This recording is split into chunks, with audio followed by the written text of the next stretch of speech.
Hi everyone, అందరు ఎలా ఉన్నారు? ఇంకొక కొత్త టాపిక్ తోటి మళ్ళీ మీ ముందరికైతే వచ్చేసాను. ఈరోజు మన టాపిక్ వచ్చేసి బిగ్గెస్ట్ కాస్మిక్ ఎక్స్ప్లోజన్స్. మన ఎర్త్ మీద అగ్నిపర్వతాలు పేలుతుంటాయి, లేదా భూకంపాలు జరుగుతుంటాయి, లేదా మన మనుషులే ఒకరి మీద ఒకరు బాంబులు అయితే వేసుకుంటుంటారు. సో అందులో మనకు చాలా పవర్ఫుల్ బాంబు వచ్చేసి న్యూక్లియర్ బాంబు. ఇవన్నీ మనము మన ఎర్త్ మీద అయితే చూస్తుంటాము. ఇవన్నీ ఎంత డేంజరో మనకు చాలా బాగా తెలుసు. కానీ ఇవి మన యూనివర్స్ లో జరిగే అతి పెద్ద ఎక్స్ప్లోజన్స్ ముందు ఏం మాత్రం పనికిరావు. ఈరోజు మనము స్పేస్ లో జరిగే అత్యంత శక్తివంతమైన ఎక్స్ప్లోజన్స్ గురించి అయితే తెలుసుకుందాం. సూపర్నోవా, హైపర్నోవా, బ్లాక్ హోల్స్ ఫార్మేషన్, వీటి గురించి అయితే మనము తెలుసుకుందాం. సో ఇంకా ఏమాత్రం ఆలస్యం చేయకుండా పదని మన ఎపిసోడ్ అయితే స్టార్ట్ చేసేద్దాము. This is your host Emerson and welcome to my channel. మన ఫస్ట్ టాపిక్ వచ్చేసి సూపర్నోవా. సూపర్నోవా అనేది ఒక స్టార్ తన లైఫ్ ని ముగించేటప్పుడు ఒక పెద్ద బ్లాస్ట్ అయితే చేస్తుంది. దట్ మీన్స్ బ్లాస్ట్ అవుతుంది. ఇది మన విశ్వంలో అతి భయంకరమైన ఎక్స్ప్లోజన్. దీని గురించి మనం ఇంకొంచెం డెప్త్ గా తెలుసుకున్నట్లయితే, ఒక స్టార్ తన జీవితాన్ని ఎండ్ చేసే టైం వచ్చేసరికి తన కోర్ లో ఉండే హైడ్రోజన్ అండ్ హీలియం అయిపోతాయి. అప్పుడు ఆ స్టార్ కి ఉన్న ఓన్ గ్రావిటేషనల్ ఫోర్స్ ద్వారా ఆ స్టార్ ఇంకా దగ్గరికి, దట్ మీన్స్ దాని గ్రావిటేషన్ పుల్ కి అదే దగ్గరికి వచ్చేస్తుంది అనమాట. అంత ఎనర్జీ ఒకటే దగ్గరికి వచ్చేసరికి ఒక పెద్ద ఎక్స్ప్లోజన్ అయితే జరుగుతుంది. దాన్నే సూపర్నోవా అని అంటారు. మాక్సిమం ట్రై చేశాను క్లియర్ గా చెప్పడానికి.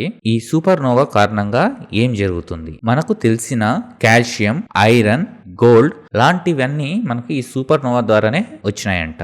బ్లాక్ హోల్స్ లేదా న్యూట్రాన్ స్టార్లు ఈ సూపర్నోవా జరిగిన తర్వాతనే ఏర్పడతాయి. సో మనము కొన్నిసార్లు, అంటే మన కంటికి కనపడకపోవచ్చు, మనము కొన్ని టెలిస్కోప్స్ యూజ్ చేసి చూస్తున్నప్పుడు కొన్ని వెలుతురులు వస్తుంటాయి వేరే గెలాక్సీస్ నుంచి. అవి సూపర్నోవాలని అయితే చెప్పుకోవచ్చు. సో మనకు చూడడానికి చాలా చిన్నగా కనపడినప్పటికీ అవి చాలా పెద్ద ఎక్స్ప్లోజన్స్ అనమాట. ఇంతకు మన గెలాక్సీలో ఈ సూపర్నోవా ఎక్స్ప్లోజన్ ఎప్పుడు జరిగింది? 1604 లో జరిగిన కెప్లర్ సూపర్నోవా మన గెలాక్సీలో చివరిసారిగా ప్రత్యక్షంగా కనిపించిన సూపర్నోవా. ఇలాంటివి మళ్ళీ ఎప్పుడు జరుగుతాయా అని మన సైంటిస్టులు ఎదురు చూస్తూ ఉన్నారు. ఇంకా మనము నెక్స్ట్ టాపిక్ అయితే వెళ్దాం.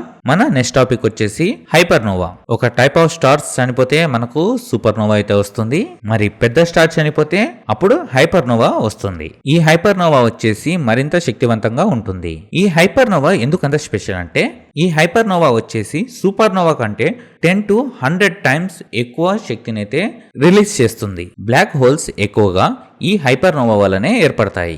గామా బర్స్ట్లు ఎక్కువగా ఈ హైపర్నోవా వల్లనే ఏర్పడతాయి. ఇంకా మనము మన నెక్స్ట్ టాపిక్ అయితే వెళ్ళిపోదాం. మన నెక్స్ట్ టాపిక్ వచ్చేసి neutron star collision.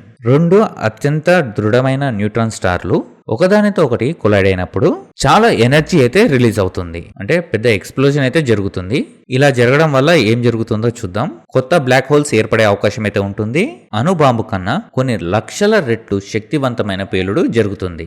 Gold, platinum లాంటి విలువైన మెటీరియల్ ఏర్పడుతుంది. ఇవి మన స్పేస్ లో జరిగే కొన్ని మిస్టరీస్ మాత్రమే. ఇంకా చాలా మిస్టరీస్ అయితే ఉన్నాయి.